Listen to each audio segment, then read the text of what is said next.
Hello दोस्तों, ये divine levelling system मानवा एक्सप्लेनेशन पार्ट 7 है। अगर अभी तक आपने पिछले पार्ट्स को नहीं देखा है तो अभी वीडियो के कॉर्नर में आई बटन आ रहा होगा, वहां क्लिक करें, जिससे आप हमारे चैनल के डिवाइन लेवलिंग सिस्टम प्लेलिस्ट में पहुंच जाएंगे। पिछले पार्ट में हमने देखा कि नर्स ने उसे चुप रहने के लिए कहती है और रेड हेयर उसे उंगली दिखाता है। योंग जवाब देता है कि कोई भी व्यक्ति देख सकता है कि शू हारने जा रहा है और यदि वह जीतता है तो वह एरिना को खा जाएगा। डॉक्टर कहती है कि वह बाद में अपनी बातों से मुकर नहीं सकता। गु फिर से हमला करने के लिए अपना हैमर उठाता है, लेकिन शू बचता है और हैमर एक बार फिर जमीन पर गिरता है। शू अपने भाले से हमला करता है और गु कहता है कि वह कमजोर है और पूछता है कि क्या उसने कुछ खाया नहीं है। शू देखता है और सोचता है कि उसने गु की फिजिकल स्ट्रेंथ इतनी ज्यादा होने की उम्मीद नहीं की थी। सोचता है कि क्या उसको रेज स्किल का इस्तेमाल करना पड़ेगा, लेकिन शू सोचता है कि स्किल का कूलडाउन लंबा है और टॉप 100 कंपटीशन अभी अभी शुरू हुई है, इसलिए वह लास्ट ऑप्शन के रूप में स्किल को बचाने का फैसला करता है। गू पूछता है कि क्या शू बस इतना ही कर सकता है और उसे हार मानने के लिए कहता है। फिर प्रोटैगोनिस्ट अपने टोरेंशियल फ्लावर स्किल का उपयोग करता है। गू चौंक जाता है और बचाव करता है, लेकिन भाले से घायल हो जाता है। गू को घायल होते देखकर योंग क्रोधित हो जाता है। नर्स संतुष्टि के साथ देखती है और पूछती है कि क्या योंग ने यह पता लगा लिया है कि पूरे एरिना को कैसे खाना है। योंग कहता है कि गू ने अभी तक अपनी पूरी ताकत से लड़ाई नहीं की है। गू हंसता है, अपने कंधे पर हाथ रखकर मुड़ता है और कहता है कि यह इतना बुरा नहीं था और अब लड़ाई मजेदार होने वाली है और अब उसके सीरियस होने का समय आ गया है। वह अपना हैमर उठाता है और अपने स्किल का उपयोग करता है, जिससे एक भयंकर ऑरा निकलता है और बहुत सारी एनर्जी इकट्ठा होती है। शु चिंतित हो जाता है और एक भयानक विस्फोट होता है। अभी भी हमला करते हुए गू अपने माउंटेन फोर्स स्किल का उपयोग करता है। शू देखता है कि हैमर से बहुत ताकतवर एनर्जी निकल रही है। हिलने में असमर्थ, उसे एहसास होता है कि इस हमले से बचने का कोई रास्ता नहीं है, इसलिए वह अपना बेस्ट देने का फैसला करता है। फिर वह 1000 बर्ड और टोरेंशियल फ्लावर स्किल दोनों का एक साथ उपयोग करता है। अनाउंसर पूछता है कि वह कौन सी तकनीक थी और स्टाफ मेंबर सुझाव देता है कि यह दो स्किल का कॉम्बिनेशन अटैक हो सकता है। यह इम्प्रेस होता है और कहता है कि उसने नहीं सोचा था कि लड़का अपने मार्शल स्किल का इस तरह से उपयोग कर सकता है।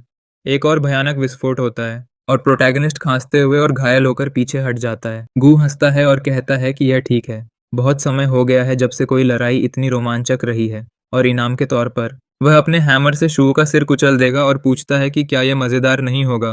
शू चिंतित है क्योंकि गु अपने मार्शल स्किल स्टिलभर का उपयोग कर रहा होता है और एक भयानक टाइगर हमला करता है। योंग देखता है और कहता है कि गु ने आखिरकार इस लड़ाई को खत्म करने का फैसला कर लिया है। नर्स शू को एरिना छोड़ने के लिए कहती है। गु शू पर हमला करना जारी रखता है। योंग कहता है कि शू ने हमले से बचने की कोशिश भी नहीं की और शायद वो मर गया होगा। पीले बालों वाला जवाब देता है कि उसे सिर्फ एरिना से बाहर निकलना था। रेड हेयर और प्रोफेसर चिंतित हैं। डॉक्टर को भी समझ नहीं आ रहा है कि वो क्या करे। वो चिल्लाता है, कहता है कि अब वह देखना चाहेगा कि शू अभी भी जीवित है या नहीं। इसके बाद प्रोटैगोनिस्ट खांसता हुआ दिखाई देता है। कहता है कि वह लगभग कुचला गया था और आश्चर्य करता है कि उसे हमेशा सबसे बुरे ओपोनेंट्स का सामना क्यों करना पड़ता है। गु क्रोधित होकर पूछता है कि यह कैसे संभव है और शू अभी भी कैसे जीवित है।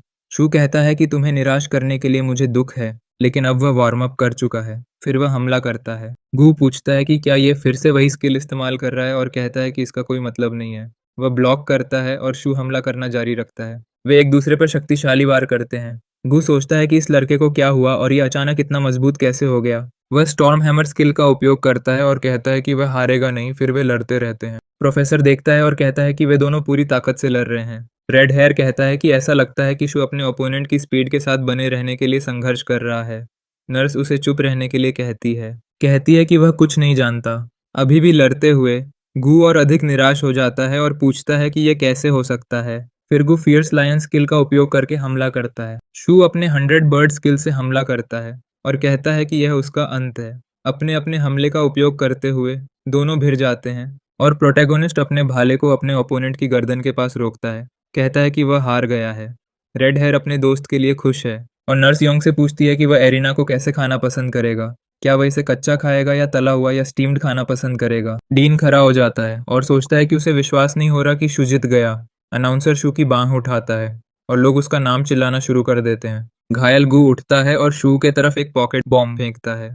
शू डर जाता है, एक बहुत ही जोरदार विस्फोट होता है।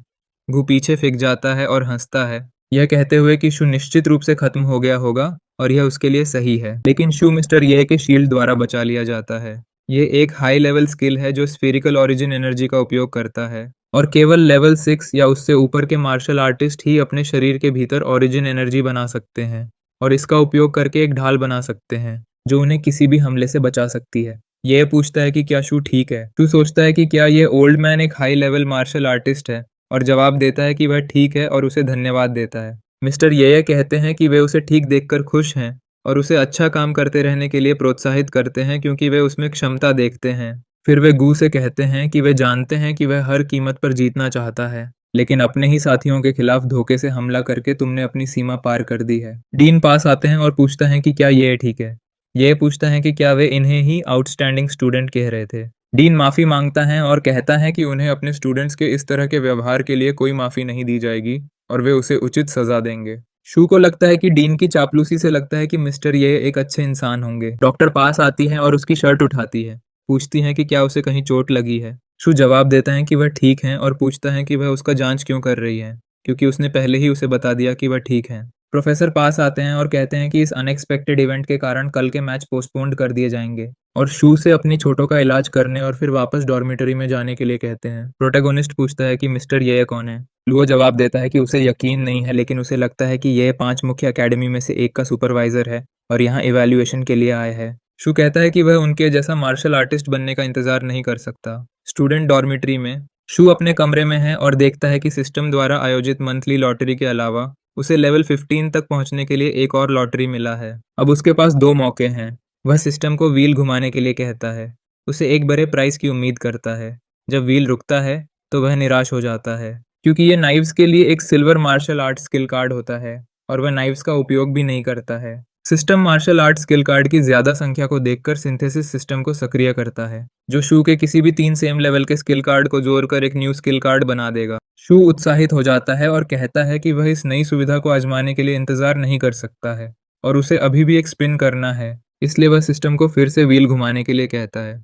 शू फिर से बड़े गिफ्ट पैक की उम्मीद करता है। जो उसे आखिरकार मिलता है तो वह खुश हो जाता है। उसे खोलने के बाद शू को पियर्सिंग ब्लेज, सेलेस्टियल कट और ग्लेशियल स्ट्राइक स्किल कार्ड मिलते हैं। शू को आश्चर्य नहीं होता, क्योंकि पियर्सिंग ब्लेज स्किल शरीर की स्ट्रेंथ और एजिलिटी का उपयोग करके एक घातक प्रहार करता है, जो एक चार्ज किए गए हमले से अलग नहीं है। उनका मानना है कि उनका torrential flower skill card speed के मामले में बहुत अधिक उपयोगी है। अब 3 सिल्वर मार्शल स्किल कार्ड के साथ वह अपना न्यू सिस्टम को आजमाने का फैसला करता है। सिस्टम उसे 3 सेम टाइप के मार्शल स्किल कार्ड को चुनने के लिए कहता है और पूछता है कि क्या वह सिंथेसाइज करना चाहता है। शू यस दबाता है। सिस्टम फिर एक न्यू कार्ड बनाता है। उसे silver martial skill card spear weapon arts judgement मिलता है। शू कहता है कि इसका नाम तो मस्त है, अब इसे सीखने का समय आ गया है। ये एक ऐसा स्किल है जो ओपोनेंट्स के हमलों और मार्शल आर्ट को वापस उनके पास भेज देता है, लेकिन इसे इस्तेमाल करने में बहुत अधिक एनर्जी लगती है और बहुत सारे कंडीशंस भी पूरे होने चाहिए। प्रोटैगोनिस्ट उत्साहित हो जाता है क्योंकि हर कोई हमलों को रोकने की कोशिश करता है, लेकिन अब उसके पास एक ऐसा स्किल है जो उन्हें रिफ्लेक्ट कर सकता है। अगले दिन अनाउंसर शू को एरिना में बुलाता है और फेल पूछती है कि क्या वह तैयार है। शू चौंक कर हाँ में जवाब देता है और सोचता है कि उसने कभी नहीं सोचा था कि वह एक लड़की का सामना करेगा। फेल एक रिंग उठाती है और शू को उसके अंदर फंसा देती है। वह पूछता है कि वह क्या कर रही है। लड़की कहती है कि अब उसके भागने का कोई रास्ता नहीं है और फिर उसके गाल पर किस कर लेती है और एक निशान छोड़ देती है। वह रेफरी से कहती है कि वह हार मानती है और वह एक सेलिब्रिटी के खिलाफ नहीं लड़ सकती। शू कंफ्यूज है और उसके साथी भी चौंक जाते हैं। फिर यह घोषणा की जाती है कि उसने मैच जीत लिया है। रेड हेयर कहता है कि वह इस तरह की सिचुएशन में कभी नहीं रहा है। नर्स क्रोधित हो जाती है, पूछती है कि लड़की ने उसके सामने ही उसके प्यार को सेड्यूस करने की हिम्मत कैसे की। रेड हेयर पूछता है कि क्या शू को मजा नहीं आया और शू उसे मिडिल फिंगर दिखाता है। अचानक कोई उसका शर्ट खींचता है। शू देखता है कि ये नर्स है और जब तक वह कुछ समझ पाता नर्स भी उसको किस कर लेती है। शू अपना मुंह बंद करके पूछता है कि वह क्या कर रही है। नर्स कहती है कि लड़की ने उसके सामने उसके गाल पे किस किया, इसलिए उसने उसका पहला किस ले लिया। जमीन पर बैठे हुए वह कहता है कि वह ऐसे ही उसका पहला किस नहीं चुरा सकती। नर्स उसके सिर पर हाथ रखती है और कहती है कि चिंता न करो क्योंकि वह उसका ख्याल रखेगी। अनाउंसर कहता है कि फाइनलिस्ट तय करने का समय आ गया है, लेकिन अभी भी 25 पार्टिसिपेंट्स बचे हैं, इसलिए 3-on-3 मैच होगा। डीन सोचता है कि शू को एक और बार हैरान होने के लिए तैयार रहना चाहिए। फिर शू देखता है कि वह 2 लोगों से लड़ने वाला है और उनके नाम देखकर चौंक जाता है। प्रोफेसर कहते हैं कि जू अकादमी में 12वें स्थान पर है जबकि जियांग 10वें स्थान पर है और उनके जानकारी के अनुसार दोनों दोस्त हैं, इसलिए मैच 2v1 में बदल जाएगा। शू चिंतित है लेकिन सोचता है कि वह अपने नए मार्शल स्किल से जीत सकता है। तीनों एरिना में प्रवेश करते हैं। अनाउंसर उन्हें तैयार होने और मैच शुरू करने के लिए कहता है। जियांग अपने स्किल 9 क्लॉज कार्नेज का उपयोग करता है और जू अपने सिल्वर मार्शल स्किल का उपयोग करता है। वे शू के करीब आते हैं और उस पर हमला करते हैं। जियांग भी हमला करने के लिए आगे बढ़ता है। शू उनके दोनों हमलों को रोकता है और 1000 बर्ड स्किल के साथ हमला करता है। जियांग कॉन्फिडेंट दिखता है और हमले को रोकता है। शू देखता है और कहता है कि उसने मेरे हमले को नष्ट कर दिया। जियांग कहता है कि उसका skill high speed wind current बनाता है जो उस पे किए गए किसी भी हमले को रिपेल कर सकता है। कहता है कि उन्होंने उसके सभी मैच को देखा है, इसलिए वे शू के सभी स्किल जानते हैं। वह प्रोटैगोनिस्ट के सभी स्किल का नाम बताता है और broken clause of haven skill से शू पर हमला करता है, ये कहते हुए कि शू के पास जीतने का कोई मौका नहीं है। जू भी अपने silver martial skill steel bat spin से हमला करता है। स्टैंड में मौजूद लोगों ने देखा कि दोनों जो स्किल इस्तेमाल कर रहे हैं वे उनके सबसे मजबूत स्किल हैं। नर्स कहती है कि वे बेशर्म हैं क्योंकि वे शू के खिलाफ मिलकर अटैक कर रहे हैं और अपनी सबसे शक्तिशाली स्किल्स का इस्तेमाल कर रहे हैं। शू ने देखा और पूछा कि क्या जियांग का स्किल हमलों को रिपेल कर सकता है। वह कहता है कि यह एक कोइंसिडेंस है क्योंकि उसके पास भी एक सिमिलर स्किल है और फिर जजमेंट स्किल का यूज करता है। वह दोनों के हमलों का सामना करता है और उसे जियांग के पास वापस भेज देता है। जियांग डर जाता है और हमला उससे टकराता है जिससे वह दूर फिक जाता है। शू कहता है कि अब जू की बारी है और चार्ज्ड अटैक और टोरेंशियल फ्लावर का इस्तेमाल करके हमला करता है, जिससे एक बहुत बड़ा विस्फोट होता है। दोनों जमीन पर गिर जाते हैं। अनाउंसर ओपोनेंट्स के पल्स जांचने के लिए आगे बढ़ता है। अनाउंसर शू की हाथ उठाता है और उसे विजेता घोषित करता है। उसके सभी दोस्त खुश हैं। डीन सोचता है कि यह नामुमकिन है, लेकिन शू फिर से जीत गया। टियान उसके खिलाफ मैच करने के लिए कहता है। डीन कहता है कि वह तुरंत ऐसा कर देगा। टियान कहता है कि शू बहुत घमंडी है और यहाँ तक पहुँचने के दौरान उसने जो दर्द सहा है उससे दोगुना दर्द वह शू को वापस देगा। अनाउंसर ने घोषणा किया कि अब जो मैच होंगे उनसे हमारे 6 फाइनलिस्ट के नाम पता चलेंगे और पहला मैच शू और टियान के बीच है। लोग कहते हैं कि शू ने पहले भी टियान को हराया था और अब दोनों मजबूत हो गए हैं, इसीलिए यह एक जोखिम भरा मुकाबला होगा। उन्हें आश्चर्य होता है कि क्या टियान पर उस दवा का असर नहीं हुआ है और उन्होंने कहा कि टियान पाथ ऑफ एंड में जाके पूरे 1 महीने तक ट्रेनिंग लिया है। रेड हेयर शू से चिल्लाते हुए कहता है कि इस बार टियान को अच्छा सबक सिखाना। प्रोटैगोनिस्ट देखता है और रेड हेयर को इशारा में हाँ कहता है। टियान का छोटा भाई कहता है कि इस बार शू पक्का मारा जाएगा।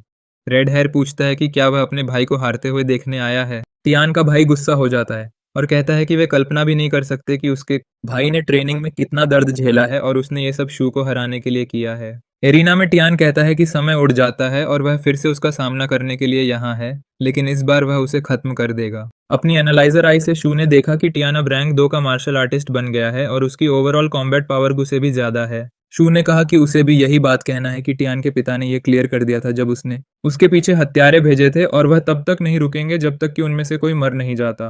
टियान शू पर हमला करता है और उसके आंखों में देखता है। वे एक दूसरे को घूरते हैं और शू को लगता है कि टियान की तलवार की पावर कोई मजाक नहीं है। टियान कहता है कि उसने एक विशेष धातु से बनी इस तलवार पर 10 करोड़ सिक्के खर्च किए हैं और शू का हथियार उसके मुकाबले बेकार है। उसने कहा कि शू को हराने के लिए उसने इस तलवार को खरीदने में बहुत पैसे खर्च किए हैं। शू बचता है और ब्लेड सीधा जमीन से टकराता है। शू अपने भाले के साथ आगे बढ़ता है, अपने स्किल टोरेंशियल फ्लावर का उपयोग करता है, लेकिन टियान एक बॉडी स्किल का उपयोग करता है। शू चौंक जाता है। रेड हेयर प्रोफेसर से पूछता है कि क्या यह एक बॉडी स्किल है और प्रोफेसर जवाब देते हैं कि यह असंभव है। इस तरह के स्किल का अभ्यास करने के लिए किसी को रैंक 3 मार्शल आर्टिस्ट होने की आवश्यकता होती है। टियान का भाई बोलता है कि किसने कहा कि यह असंभव है और उन्हें शू की अंतिम क्रिया करने के लिए तैयार रहना चाहिए।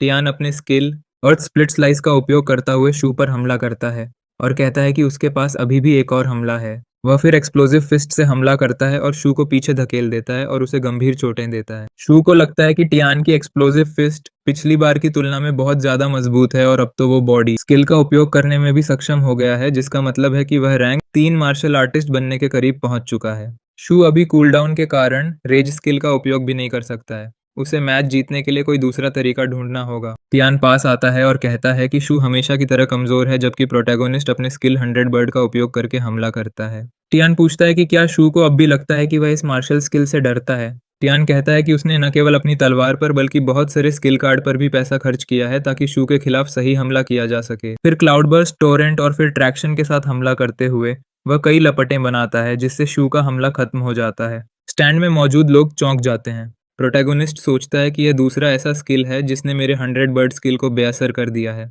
शू उसे फिर से प्रयास करने के लिए कहता है। वह कहता है कि टियान उसके अगले हमले को नहीं रोक पाएगा। फिर शू टोरेंशियल फ्लावर के साथ 100 बर्ड स्किल का उपयोग करके हमला करता है। टियान कहता है कि वो जो चाहे वो हमला कर सकता है। वह फिर से क्लाउडबर्स्ट टोरेंट के साथ हमला करता है। दोनों में जोरदार लड़ाई होती है जिससे एक भयानक माहौल बनता है और उसके तुरंत बाद एक विस्फोट होता है, लेकिन शू को पता चलता है कि टियान ने वास्तव में उसके हमले को विफल कर दिया है। टियान हंसता है और कहता है कि अब उसकी बारी है। वह ब्लडी फ्लेम्स का उपयोग करते हुए आगे बढ़ता है। प्रोटैगोनिस्ट जजमेंट स्किल के साथ बचाव करने की कोशिश करता है, लेकिन उसका भाला टूट जाता है और शू जमीन पर गिर जाता है। उसके साथी चिंतित हो जाते हैं। शू ने देखा कि वह टियान के हमले को अपने जजमेंट स्किल के साथ रिपेल नहीं कर सका, और ऐसा तभी होता है जब ताकत में बहुत बड़ा अंतर होता है। बिना देर किए टियान अपने तलवार से हमला करता है, लेकिन शू हमले को अपने चार्ज अटैक से रोकता है और टियान पर जवाबी हमला करता है और उसे पीछे फेंक देता है। टियान कहता है कि शू को उसकी तलवार नहीं रोकनी चाहिए थी और वह एक ही वार में बिना दर्द के खत्म हो जाता। शू के चेहरे पर मुक्का मारते हुए वह कहता है कि वह उसके शरीर की हर एक हड्डी को तोड़ देगा।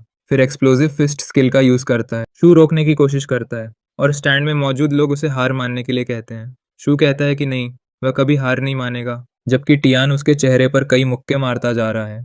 भीड़ चौंक जाती है और अनाउंसर टियान को रुकने के लिए कहता है, पूछता है कि क्या वह नहीं देख सकता कि शू पहले ही बेहोश हो चुका है। टियान पीछे हट जाता है और कहता है कि वह इस बार उसे जाने देगा क्योंकि बहुत सारे लोग उन्हें देख रहे हैं और वह उसे अभी मारा नहीं सकता है, लेकिन उसने उसे पक्का अपंग कर दिया है। जमीन पर लेटे हुए शू को लगता है कि यह बहुत बुरा है। फिर वह सिस्टम को देखता है और जेनेटिक ब्लॉक को अनलॉक करने के बारे में सोचता है। भले ही उसके पास जीतने के बहुत कम मौके हों, लेकिन वह कहता है कि टांग फैमिली से बदला लेने के लिए वह जोखिम उठाने को तैयार है। फिर शू के सभी स्टैट्स बढ़ जाते हैं और सिस्टम उसे जेनेटिक ब्लॉक अनलॉक करने और रैंक 2 के मार्शल आर्टिस्ट बनने के लिए बधाई देता है। अनाउंसर टियान को विजेता घोषित करता है, लेकिन स्टैंड में बैठे लोग अपने हाथ ऊपर उठाकर बताते हैं कि शू हिल रहा है। फिर प्रोटैगोनिस्ट उठता है और सोचता है कि उसे ऐसा लग रहा है कि उसके शरीर के हर सेल एनर्जी से भर गया है और ये काफ़ी अच्छी फीलिंग है। ये देखता है और सोचता है कि ये दिलचस्प है क्योंकि उसने कोई ड्रग्स नहीं ली थी और उसकी मार्शल आर्ट में भी कोई उतार चढ़ाव नहीं हुआ था और कुछ टाइम पहले तक वह बेकार था और अब वह किसी ऐसे व्यक्ति के खिलाफ लड़ सकता है जो लगभग रैंक 3 मार्शल आर्टिस्ट है। अनाउंसर को विश्वास नहीं होता है और टियान कहता है कि उसके पास बहुत सारे ट्रिक्स है। शू अपने ओपोनेंट पर हमला करने के लिए आगे बढ़ता है। टियान कहता है कि उसकी एक्सप्लोसिव फिस्ट स्किल किसी से नहीं डरती है और हमला करता है, लेकिन शू का वार अधिक मजबूत होता है, जिससे उसका हाथ घायल हो जाता है। टियान पूछता है कि वह इतना शक्तिशाली कैसे हो सकता है। टियान का हाथ टूटने लगता है, जिससे हड्डियों की जगह लोहा दिखाई देता है। प्रोटैगोनिस्ट पूछता है कि क्या उसका हाथ रोबोट का है। टियान जवाब देता है कि यह उसकी वजह से है कि वह आधा रोबोट और आधा इंसान बन गया है। कल्टीवेट करने के लिए वह पाथ ऑफ एंड पर गया और वहां एक राक्षस के कारण अपने सभी अंग खो दिया। जीवित रहने के लिए उसे एक तरह का साइबॉर्ग बनना पड़ा। हालांकि यह परिवर्तन उसे रैंक 3 मार्शल आर्टिस्ट के बराबर शक्ति देता है, लेकिन यह उसकी सीमा है और इस जीवन में वह और अधिक मजबूत नहीं हो सकता, और यह सब उसके कारण हुआ है। टियान शू पर फिर से हमला करने के लिए आगे बढ़ता है। शू उसके पेट में लात मारता है और कहता है कि वह केवल अपनी खुद की गलती से इस हाल में है क्योंकि वह दूसरों की तरह काबिल नहीं है। टियान को बिना रोबोटिक हाथ के पीछे फेंक दिया जाता है। टियान सोचता है कि यह बहुत तेज है और शू ने फिर से कई बार किए। रेड हेयर चिल्लाता है कि उसे और मारो। टियान का छोटा भाई उसे रुकने के लिए चिल्लाता है। शू मुक्कों से हमला करना जारी रखता है, जिससे टियान को काफी चोटें आती हैं, लेकिन शू फिर भी लगातार हमला करना जारी रखता है। अनाउंसर उसे रुकने के लिए कहता है क्योंकि टियान पहले ही हार चुका है। प्रोटैगोनिस्ट उसे छोड़ देता है और पीछे हट जाता है। अनाउंसर शू का हाथ उठाता है और उसे विजेता घोषित करता है। नर्स कहती है कि टियान शू से 2 बार हार गया है। टियान का भाई सोचता है कि टियान ने रैंक 3 मार्शल आर्टिस्ट की शक्ति का प्रदर्शन किया, लेकिन उसका ओपोनेंट बहुत मजबूत है। डीन को यकीन नहीं होता। यह कहते हैं कि यह वही है। टियान अपनी जेब में हाथ डाले खड़ा होता है और एक सिरिंज निकालता है और शू के पीछे भागता है। शू उसका हाथ पकड़ता है और अनाउंसर उसे बताता है कि मैच खत्म हो गया है और पूछता है कि उसके हाथ में क्या है। टियान जवाब देता है कि यह एक गिफ्ट है जिसे वह पाथ ऑफ एंड से विशेष रूप से शू के लिए वापस लाया है, एक वायरस, और बस एक बूंद उसे एक ज़ॉम्बी में बदलने के लिए पर्याप्त है। अनाउंसर उसे अभी रुकने का आदेश देता है क्योंकि वह कानून तोड़ रहा है। टियान हंसता है और कहता है कि उसका लक्ष्य शू को ज़ॉम्बी में बदलना है। शू कहता है कि वह उसे ऐसा करने के लिए मजबूर कर रहा है। उसके हाथ से सिरिंज लेकर उसे टियान की गर्दन में इंजेक्ट कर देता है। टियान चिल्लाना शुरू कर देता है और ज़ॉम्बी में बदल जाता है, और फिर शू अपने पैर से भाले को पकड़ता है और उसे टियान पर हमला करता है, जिससे टियान मारा जाता है। टियान का छोटा भाई चिल्लाता है, नहीं। एक आवाज़ आती है जो उनके टियान की जान वापस करने के लिए कहती है। शू ऊपर देखता है और पाता है कि बाय उस पर हमला कर रहा है, लेकिन प्रोटैगोनिस्ट बचता है। बाय पूछता है कि क्या वह बचने की कोशिश कर रहा है। तभी यह बीच में आता है और उसे पागल बुलाता है और उस पर हमला करता है। जब यह करीब आता है तो बाय बचता है और पीछे हट जाता है। बाय सोचता है कि क्या ये व्यक्ति रैंक 6 मार्शल आर्टिस्ट है और कब से इस शहर में रैंक 6 के मार्शल आर्टिस्ट आने लगे। बाय कहता है कि वह शू को पुलिस स्टेशन ले जाएगा क्योंकि उसने उसके बेटे को मार डाला और उसे बीच में ना आने के लिए कहता है। ये असहमत होकर कहता है कि उसने देखा कि शू ने अकादमी की सुरक्षा के लिए बस एक ज़ॉम्बी को मारा जो पहले से ही म्यूटेटेड हो चुका था, और पूछता है कि क्या ज़ॉम्बीज़ को ख़त्म करना गलत है। बाय चुप रहता है और उसका नौकर आता है और टियान के शरीर को वापस ले जाने के लिए पूछता है। ये कहता है कि ज़ॉम्बी वायरस को फैलने से रोकने के लिए उन्हें टियान के लाश के साथ कुछ भी करना की अनुमति नहीं है जब तक पुलिस द्वारा छानबीन पूरी नहीं कर ली जाती। बाय बस देखता रहता है। डायरेक्टर आता है और कहता है कि यह घटना एकेडमी में हुई है, लेकिन वह शव को मंच के नीचे ले जा सकता है। जब पुलिस चीज़ों की छानबीन कर लेगी तो वे इसे ले जा सकते हैं। शू ने ये की धन्यवाद दिया। यह कहता है कि यह सिर्फ एक छोटी बात है क्योंकि उसने कुछ भी गलत नहीं किया है, और अगर कोई उसे इस मामले में परेशान करना चाहता है तो उन्हें पहले मुझसे होकर गुजरना होगा। बाय क्रोधित होकर देखता है। डायरेक्टर और डीन बस देखते हैं। फेडरल आर्मी में सोल्जर्स अकादमी के ब्रॉडकास्ट और उसके स्टूडेंट्स देख रहे होते हैं। सोल्जर्स कहते हैं कि उसने लौटने के बाद टांग फैमिली के बड़े बेटे को खत्म कर दिया, लेकिन भले ही यह टांग फैमिली की गलती हो, उनके प्रभाव और शक्ति को देखते हुए वे निश्चित रूप से शू पर कार्रवाई करेंगे। ग्वेन ने दरवाजा खोला और कहा कि उसने घटना के बारे में सुना है और उन्हें कल जाने और मामले की जांच करने के आदेश मिलेंगे। सैनिकों हाँ में जवाब देते हैं। जिन ने कहा कि यह बहुत अच्छा हुआ क्योंकि वह सोच ही रहा था कि शू की मदद कैसे की जाए। ली हंसता है और कहता है कि वह अपने पुराने स्कूल में वापस जा रहा है। कैप्टन सोचती है कि उसे इसकी उम्मीद नहीं थी। कोई दरवाज़ा खटखटाता है। थका हुआ शू पूछता है कि इतनी सुबह कौन है। दरवाज़ा खोलता है। डीन कहता है यही शू है। कमांडर उसे अपना आईडी दिखाता है और कहता है कि उस पर मर्डर का संदेह है, इसलिए उसे उनके साथ आना होगा। प्रोटैगोनिस्ट पूछता है कि क्या वे उसके खिलाफ इतनी जल्दी कार्रवाई कर रहे हैं, और कहता है कि उसे पहले फोर्ट्रेस ऑफ लाइट में खत्म करने के लिए भेजा गया था, ये पूछते हुए कि क्या वही वो बूढ़ा आदमी है जिसने वह गंदा मजाक किया था। डीन उसे एक स्टूडेंट के रूप में मूर्ख कहता है और पूछता है कि क्या वह टीचर से इस तरह बात करता है। वह कहता है कि उसके जैसा पागल व्यक्ति गिरफ्तार होने के लायक है। शू उसे बूढ़ा कमीना कहता है और कहता है कि वह टीचर कहलाने के लायक नहीं है। इन्वेस्टिगेटर कहता है कि टाइम बर्बाद करना बंद करो और उसे गिरफ्तार करके ले चलो। शू कहता है कि उसे एक स्टार मेडल मिला है और उसे नहीं लगता कि मुझे गिरफ्तार करने का अधिकार तुम्हारे पास है। अगर वे उसे गिरफ्तार करना चाहते हैं तो फेडरल आर्मी को बुलाना चाहिए। इन्वेस्टिगेटर उसे गुस्से से देखता है। वे आपस में धीरे से बात करते हैं और डीन उन्हें उस पागल की बकवास न सुनने के लिए कहता है क्योंकि वह एक हाई स्कूल का छात्र है। उसके पास कोई स्टार मेडल नहीं है, उन्हें उसे अरेस्ट करने के लिए कहता है। शू कहता है कि उन्हें इसकी बड़ी कीमत चुकानी पड़ेगी। तभी कई आर्मी की गाड़ियां एकेडमी के बाहर आती है। तो इस वीडियो में इतना ही। अगर आपको वीडियो पसंद आया हो तो वीडियो को लाइक और इस चैनल को सब्सक्राइब करें, और हाँ, बेल आइकन दबाना ना भूलें ताकि इस वीडियो का अगला पार्ट आपसे मिस ना हो जाए। और आपको इस वीडियो में क्या अच्छा लगा नीचे कमेंट में बताएं। आपकी राय जानकर खुशी होगी। Thank you for watching till the end. मिलते हैं इसके वीडियो के अगले पार्ट में।